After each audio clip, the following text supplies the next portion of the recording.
ఆంధ్రప్రదేశ్లో వచ్చే 2 రోజుల్లో పలు జిల్లాల్లో భారీ వర్షాలు కురవనున్నాయి. బంగాళాఖాతంలో అల్పపీడనం బలపడటంతో పాటుగా రాష్ట్రంలో ప్రవేశించిన నైరుతి రుతుపవనాలు రాష్ట్రమంతా విస్తరించాయి.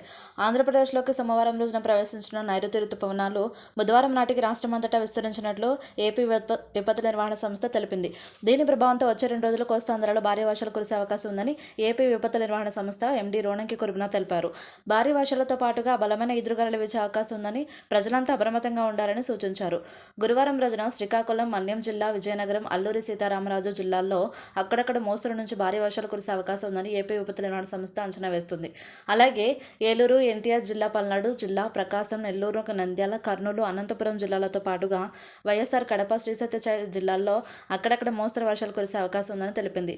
మిగతా జిల్లాల్లో తేలికపాటి వర్షాలు కురిసే అవకాశం ఉందని ఎండీ కురుబనాథ్ వెల్లడించారు. ఎగువ రాష్ట్రాల్లో కురుస్తున్న వర్షాల నేపథ్యంలో ఆకస్మిక వరదలు అవకాశం ఉందని, గోదావరి, నాగవాలి, వంశధార నది పరివాహక ప్రాంతాల్లో ఉండే లోతట్టు ప్రాంత వాసులు అప్రమత్తంగా ఉండాలని సూచించారు.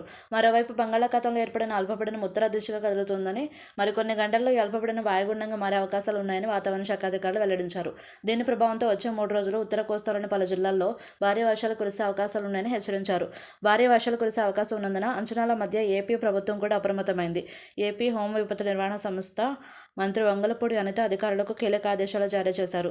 భారీ వర్షాలు కురవచ్చన్న వాతావరణ శాఖ హెచ్చరికల నేపథ్యంలో నదీ తీరాలు, సరస్సులు, చెరువులు, కాలువల వద్ద అప్రమత్తంగా ఉండాలని, ప్రమాదాలు జరిగేందుకు ఆస్కారం ఉన్న ప్రాంతాల్లో హెచ్చరిక బోర్డులను ఏర్పాటు చేయాలని జిల్లా కలెక్టర్లకు వంగలపూడి అనిత ఆదేశించారు. భద్రతా సూచనలు, సహాయం కోసం అత్యవసర నెంబర్ల సమాచారాన్ని ఈ హెచ్చరిక బోర్డులో పేర్కొనాలని హోంమంత్రి ఆదేశించారు.